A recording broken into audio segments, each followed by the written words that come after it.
Hi friend, today will be discuss बिंदु आवेश के कारण वैद्युत क्षेत्र की तीव्रता। Topic number 3। आइए मैं आपको समझाता हूँ।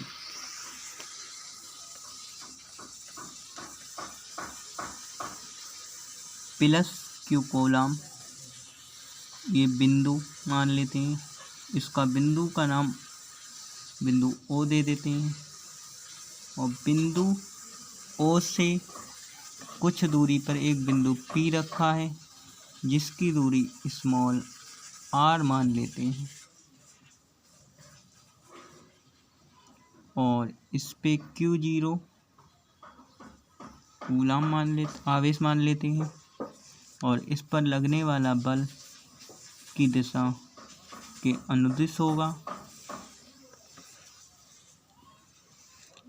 अब ये चित्र के अनुसार हिंदी मतलब जो थ्योरी लिखी है ये लिख लेते हैं। जैसे माना प्लस क्यू कूलम का एक आवेश है। आवेश एक माध्यम में बिंदु O पर रखा है जिसका परावैद्युतांक K है और इस आवेश से R दूरी पर स्थित एक बिंदु P पर परीक्षण आवेश Q0 स्थित है जिस पर वैद्युत क्षेत्र की तीव्रता ज्ञात करनी है। ये लिख सकते हैं। और अब कूलम के नियम अनुसार Q0 आवेश पर लगने वाला बल। मैंने आपको कूलम का नियम डिस्कस किया था, उसकी वीडियो पहले आपको समझाया था।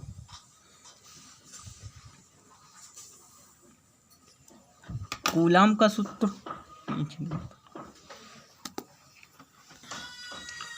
का सूत्र होता है F बराबर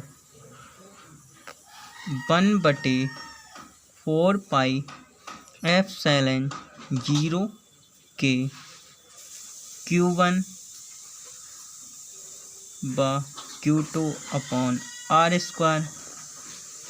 अगर हम समझने की कोशिश करें, ये बिंदु P और बिंदु O को छुपा लें तो इसका नाम प्लस Q है, इसका नाम Q1 है और Q0 प्लस Q0 उसका नाम अगर Q2 रख दें तो इस पे जो लगने वाला बल का सूत्र इस तरीके से हो जाएगा।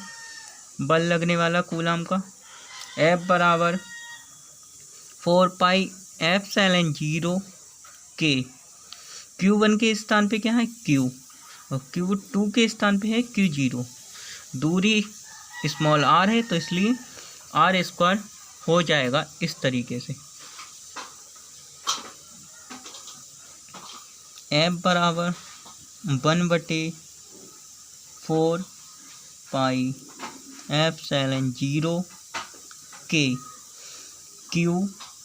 Q0 upon R²। इसको समीकरण 1 मान लेते हैं।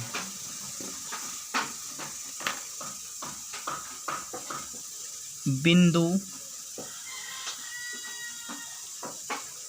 P पर वैद्युत क्षेत्र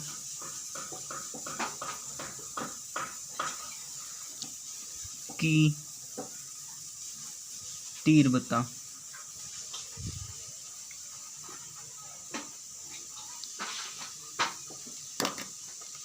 बिंदु P पर वैद्युत क्षेत्र की तीव्रता का सूत्र होता है, परसों आपको मैंने डिस्कस किया था, E बराबर F अपॉन Q0। E बराबर F अपॉन Q0। इस पे जो बिंदु P पर जो वैद्युत क्षेत्र की तीव्रता लगेगी, F बराबर वैद्युत क्षेत्र की तीव्रता बिंदु P पर, तो E बराबर F अपॉन Q0 हो जाएगा। समीकरण 1 से f का मान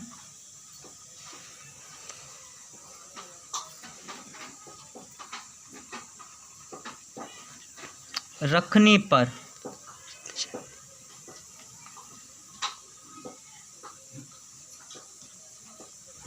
तो E बराबर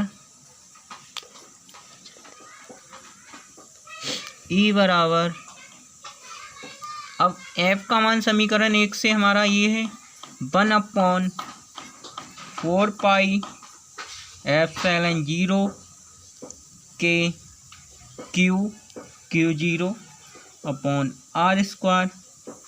Q0 ये वाला नीचे आ जाएगा, ये नीचे से बटे में है ऊपर चले जाएगा यहाँ पे।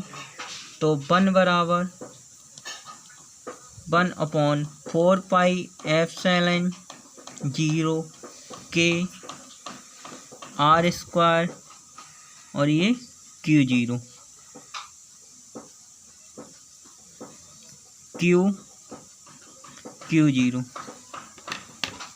Q0 से Q0 कट जाएगा। अब E बराबर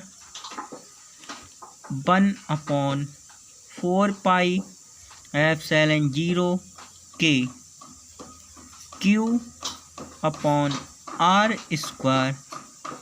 ये बिंदु आवेश के कारण विद्युत क्षेत्र की तीव्रता का सूत्र है।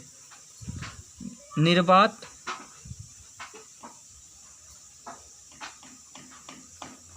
या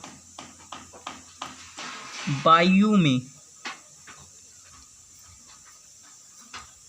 के बराबर 1 रखते हैं तो E बराबर 1/4πε0 के बराबर 1 रख दिया, तो यहाँ पे के बराबर 1 रख दिया तो 1 की मल्टीप्लाई होके ये 1/4πε0 बचेगा, इसलिए ये हो जाएगा R²। Thank you for